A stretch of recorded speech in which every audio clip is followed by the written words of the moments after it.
What's going on, guys? Corey Digman here from Digman Fitness. I want to put together my top 7 stretches. If you were to do these top 7 best stretches that I could say are going to be helpful for your longevity. So if you were to do these every single day, along with working out, you're going to set yourself up with good mobility throughout your life. Okay, so you're going to decrease chances of ankle, knee, lower back, upper back, shoulder pain. Okay, so if you do these top 7 exercises, you're going to be better off. So set yourself a timer, 30 seconds to a minute on each of these, in the morning when you first wake up, before you do your work, and in the evening. If you at least remember to do these at one time every day, then you're good. If you do them within your routine, then you're already set. That's one.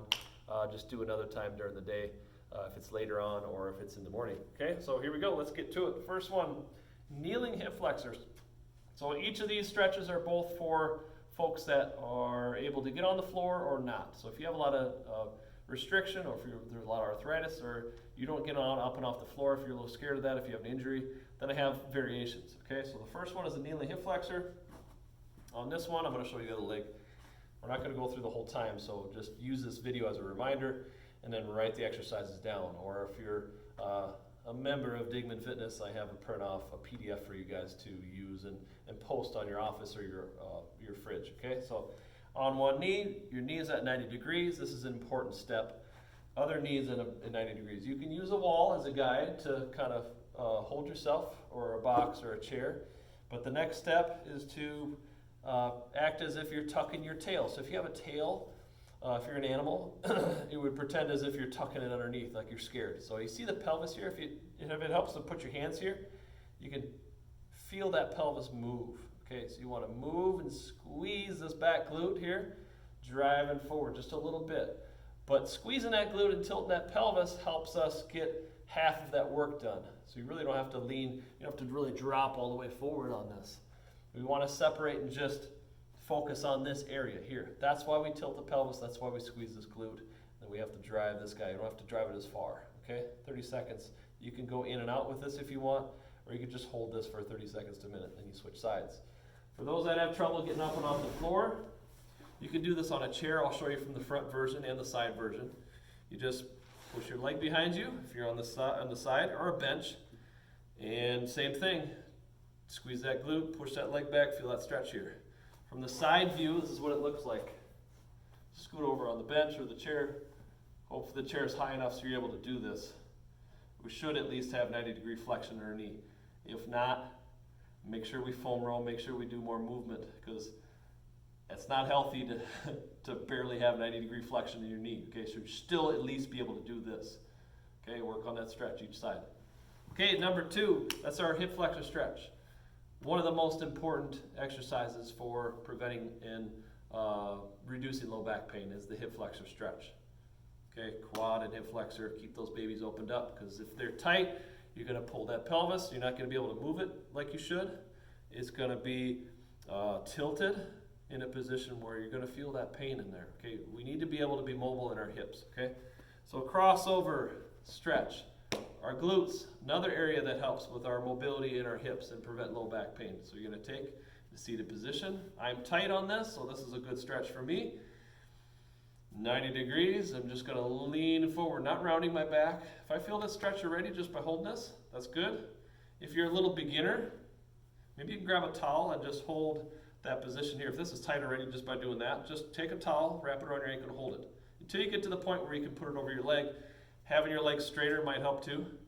And then you can progress as it loosens up, gradually bending. See what I'm doing here? I'm bending my knee, so that way it's elevating it a little closer, okay? Each side, maybe go 1 to 2 minutes if this is really tight.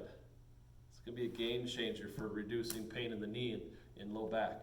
Both sides, if you're on the floor, you're going to play around with, bend that leg out of the way, get this knee at 90 degrees, and then chest up, hinging over, making sure your shoulders are square with your shins. That's an important part.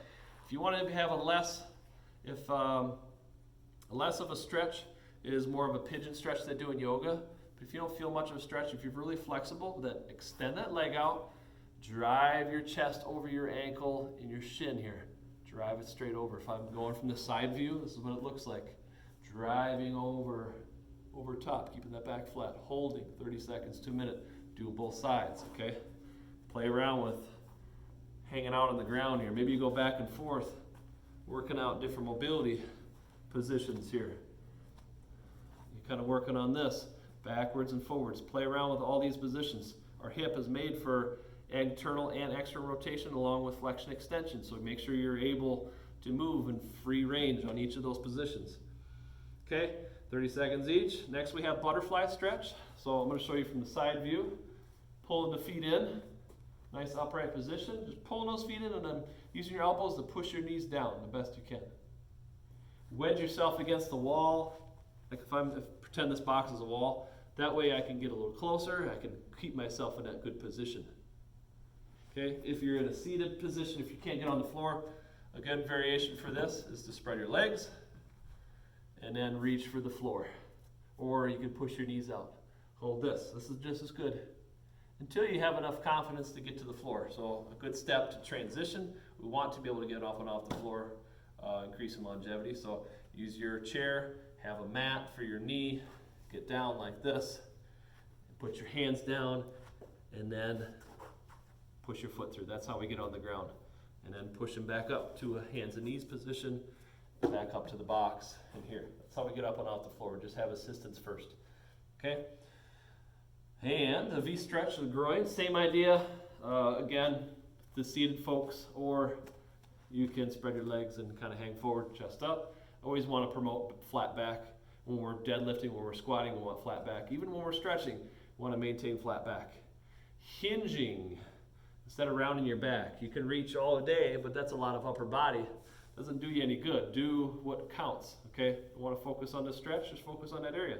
We don't need to reach with our upper body. If we know how to stretch, all we need to do is just drop, okay? There's the V stretch for the groin. Sideline windmill. So you lay on your side, drive the leg up. If you're able to grab this bottom leg, grab it, pull it back. This knee up for this glute, bottom leg back for the quad, and then I'm going to rotate my shoulder blades to the floor. Holding that position. So from a side angle, this is what it would look like. I'm just rotating here. Don't grab that leg if that knee is painful, just hold it here on that rotation as if I'm laying on my back here, okay? That's the sideline windmill stretch.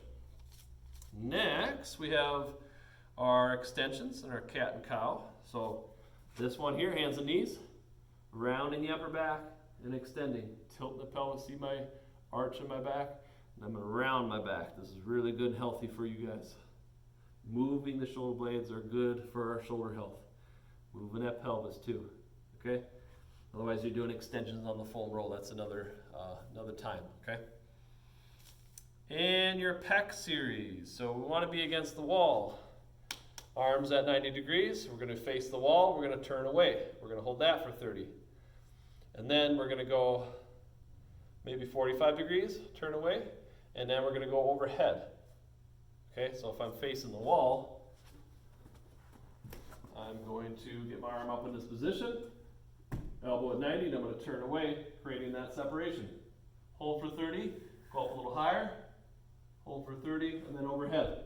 Leaning in, pushing the elbow back.